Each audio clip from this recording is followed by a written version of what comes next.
നമസ്കാരം. ഇറാന്റെ പിന്തുണയുള്ള യമനിലെ ഹൂതികളും അതിനോടൊപ്പം തന്നെ ലെബനോണിലെ ഹിസ്ബുള്ളയും തമ്മിലുള്ള സംഘർഷം ഓരോ ദിവസവും വർദ്ധിച്ചുകൊണ്ടിരിക്കുന്നതിനിടയിൽ ഇപ്പോൾ ഇറാൻ സന്ദർശിച്ചിരിക്കുകയാണ് നമ്മുടെ വിദേശകാര്യമന്ത്രി എസ് ജയശങ്കർ. അദ്ദേഹം ഇറാന്റെ വിദേശകാര്യമന്ത്രി ഹുസൈൻ അമീർ അബ്ദുല്ലാഹിയുമായി കൂടിക്കാഴ്ച നടത്തുകയും ചെയ്യുന്നുണ്ട്. വിവിധ പ്രാദേശിക ആഗോള വിഷയത്തിൽ ഉൾപ്പെടെ ചർച്ചകൾ നടത്തുമെന്നുള്ള റിപ്പോർട്ടുകളാണ് നിലവിൽ പുറത്തു വന്നിരിക്കുന്നത്.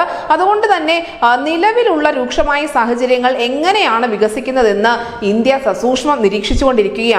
അതിനാൽ തന്നെയാണ് അമേരിക്ക ഇന്ത്യയുടെ ഒരു പ്രധാന പ്രതിരോധ പങ്കാളിയാണെങ്കിലും എടുത്തു ചാടി ഒരു നടപടി ഇന്ത്യയുടെ ഭാഗത്തു നിന്നും ഉണ്ടാവാത്തതിന് കാരണമായി പറയപ്പെടുന്നതും. എന്തായാലും ജനങ്ങൾ തമ്മിലുള്ള ശക്തമായ ബന്ധം, അതിനോടൊപ്പം തന്നെ കണക്ടിവിറ്റി സംരംഭങ്ങൾ തുടങ്ങിയ വിഷയങ്ങളിലും ഇരു വിദേശകാര്യ മന്ത്രിമാരും തമ്മിൽ ചർച്ച നടത്തുന്നുണ്ട്. എന്തായാലും മന്ത്രി എസ് ജയശങ്കറുടെ ഈ ഇറാൻ സന്ദർശനം അത് വലിയ നയതന്ത്ര നീക്കങ്ങൾ മുന്നിൽ കണ്ടുകൊണ്ട് തന്നെയാണ് എന്ന കാര്യത്തിൽ യാതൊരു തർക്കവുമില്ല. നമുക്കറിയാം, ഇതിനോടകം തന്നെ ഹൂതികൾക്കെതിരെ വളരെ ശക്തമായ ഒരു യുദ്ധവിന്യാസം തന്നെ ഇന്ത്യ ഒരുക്കിയിട്ടുണ്ട്. നമ്മുടെ 10ഓളം യുദ്ധക്കപ്പലുകളാണ് നിലവിൽ ചെങ്കടലിൽ നിലയുറപ്പിച്ചിരിക്കുന്നത്. അതിനോടൊപ്പം തന്നെ അമേരിക്ക പ്രത്യക്ഷമായി തന്നെ ഹൂതികൾക്കെതിരെ കനത്ത ആക്രമണം കാഴ്ചവെക്കുന്നുമുണ്ട്.